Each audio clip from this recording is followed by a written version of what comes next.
This is Angela Taylor with Taylor Homestead Soap, and today we're going to make some bath fizzies, Christmas bath fizzies with peppermint essential oil and your traditional red, green, and white. So if you like what you see, please subscribe to the channel, give me a big thumbs up, and leave a comment below. Thank you for watching. Today on Taylor Homestead, we're going to be making, you guessed it, some bath bombs. So this recipe could be found in the description box below. Inside here you have 2 cups of baking soda, 1 cup of Epsom salt, 1 cup of citric acid, and 1 cup of cornstarch. So all mixed together. So what I'm going to do now is take my gloved hands and I'm just going to mixy really good. Because I've had experiences where, one bath bomb would fizz and the other one would not fizz, and it's because I didn't get my mixture all nice and mixed up. Now, this mixture also calls for 2.5 teaspoons of castor oil, but since I have doubled the batch, I need 5 teaspoons of castor oil. So I'm going to put that in here in a minute. So I have to show you this cool thing. My husband made this on his 3D printer. So it's just a cube. Here's your cup. Here's your half a cup. Here's your fourth a cup. There's your third a cup. Here's your half a tablespoon and 2 tablespoons. And there's a teaspoon in here somewhere. There it is. 1 teaspoon, half teaspoon, 1/4 teaspoon. 1/4 cup. Look at that. All in one cube. How cool is that on his 3D printer? And we use it, ready, all the time. Now, with this thing, we don't put it in the dishwasher. We hand wash it because it's made out of, plastic that's been kind of melded together. But super convenient and all in one. My ingredients, I've divided my ingredients into 3 bowls. 1, 2, 3. And what I'm going to do next, I'm going to keep 1 white. I think we'll keep this one all nice and white and beautiful. And we're going to add some Vibrance Green from Nurture Soap into this one. Now, I don't like to put too much mica in because I don't know about you, but I don't really like what's left over in my bathtub after something is turned that way. And micas tend to stain when they're in bath bombs. So we're going to kind of make this a kind of a lighter green, not too green. So I think that's pretty good. This one we are going to put Really Red Mica by Nurture Soap Supply. Again, not too much. I don't want it to be pink though. You know what I'm saying? I don't necessarily want it to be too pink, so I may have to add just a little bit more. I'm going to put in some peppermint essential oil. If you haven't gotten it on this channel, if you haven't been on this channel in the last couple weeks, I don't know if you've picked up on the fact that Taylor likes to have peppermint in about everything, Christmas-wise. It has to be peppermint something because that just reminds me of Christmas. So we're going to make these all peppermint essential oil. All right, moving on. So here's the next thing I want to show you. Look at these. These are cool. So this is a bean press. So what you do with it, I like to make bath bombs using a bean press instead of the traditional way. And you've got these inserts in here, and you put them in here like so, like this. Oops. Not always real easy to put in. Put them in like this, press them down, and then you've got to line up the little pieces there. See that? You got to line it up and push it in like that, and then you press them out. And then let's see here. I've got a small one. Here's a round one, and I've got several of them. Although what happens to these? I've used them so much. These pieces have begun to break off. So I'm kind of in that at this point. I'm going to need to get some more of the inserts here soon. This is how I make my bath bombs. You see, I've got these pieces and this piece. I'm going to use this one. I'm going to stick in here like this. See, this one's already lost one. Little tiny tong things. But I still use it, and it still is okay. As long as it's got one in, it usually is okay, as long as you're gentle with it. Still works. Once I lose the two of them, you're kind of dead in the water. So you just have to throw that one away.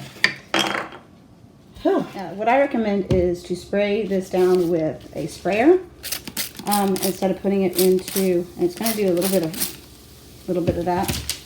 But you can see as you do this,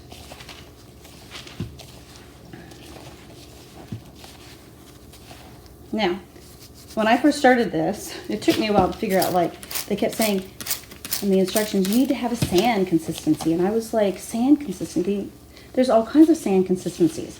Which sand consistency will you be speaking of? So, the kind of sand consistency they're talking about is when you can make a sand castle with it. If you can make a sand castle, then you've got the consistency that you need to make a bath bomb. So, what I just do is I test it, like, you see how this kind of falls apart, okay? That's not consistent enough, so I just keep spraying it, and it's still going to bubble a little bit, but then you just got to keep going like this to it.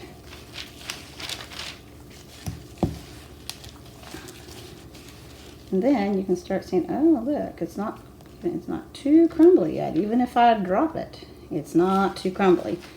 So I'm going to do a little bit more, maybe not on those particular pieces, but that's how you know. When it sticks in your hand and doesn't fall apart very easily, you've got enough water in here. I've tried putting this underneath the sink, and if you get one drop too much, you're done. So,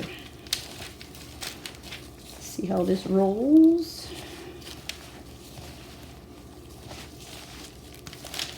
Yeah, bath bombs are kind of finicky. That's why you don't see me make them too often on this channel. Every now and then. And if I do a show, I might do. Oh, I got some pink in here. Ruh-roh. Oh, well. See, look at that. Fizzy wizzy. All right, so here we go. Whee! See that? Yeah. Right. See, here's my consistency. See that? You know, doesn't fall apart necessarily. I'm going to put it in there. I'm going to squish it down. Just like so. Squishy squishies. And I'm going to do some more squishy squishies with this one.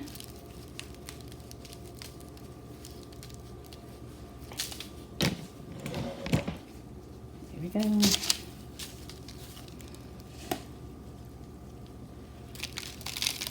Ooh.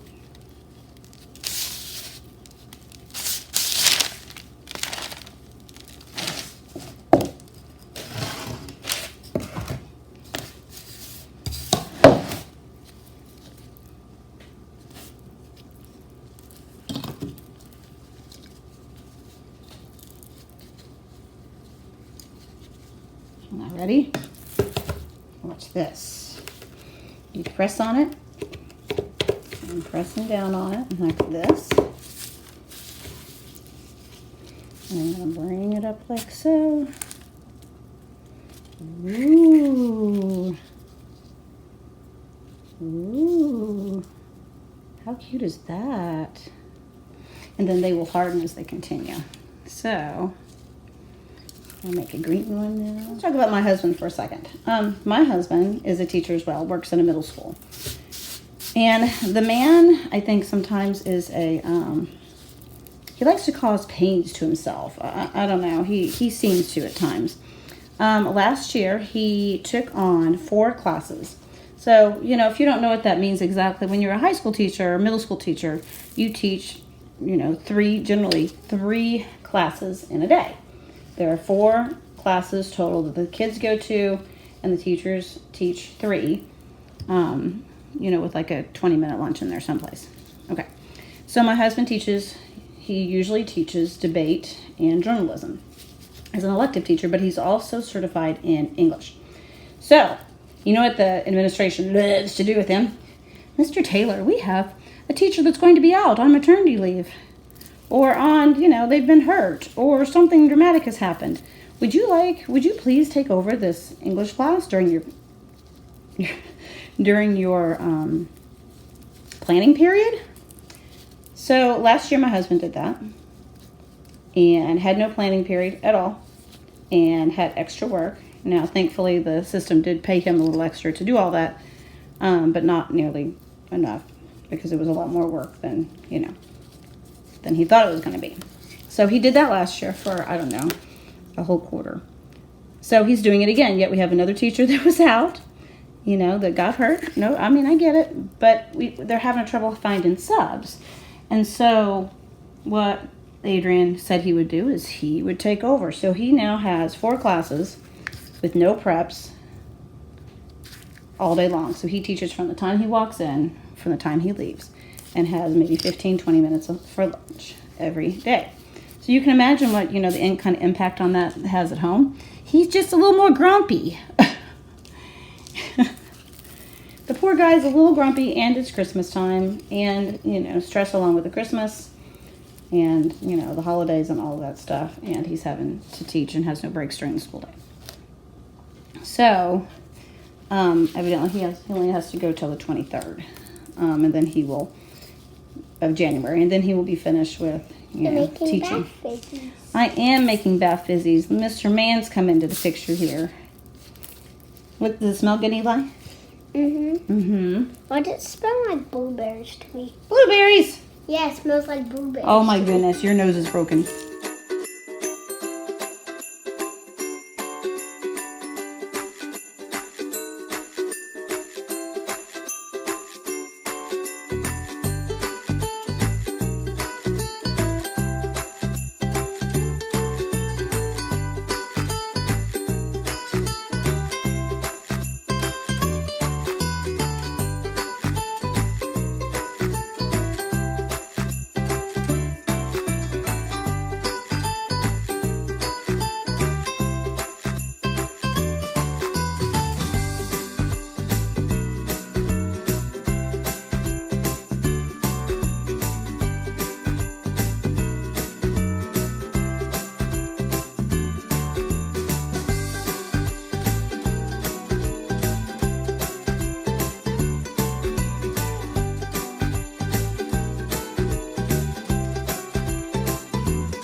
Something from Facebook that is so true for this time of the year.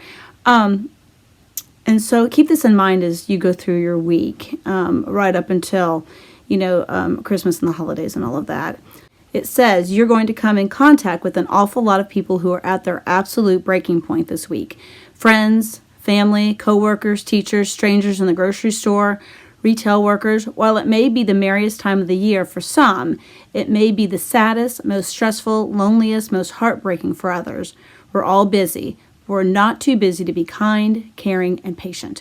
Remember, the best thing you can give someone this season is love. By Amy Weatherly. And that's really true. I found myself in the last couple of weeks being snappy and snarky at people and realizing I need to stop. And get a new perspective. So remember that especially as you go through the next 9 or 10 days up till Christmas and New Year's and all of that with all the stressful stuff that's going on. Keep that in mind. Thank you. And remember, you are loved. Go be a blessing to someone else today.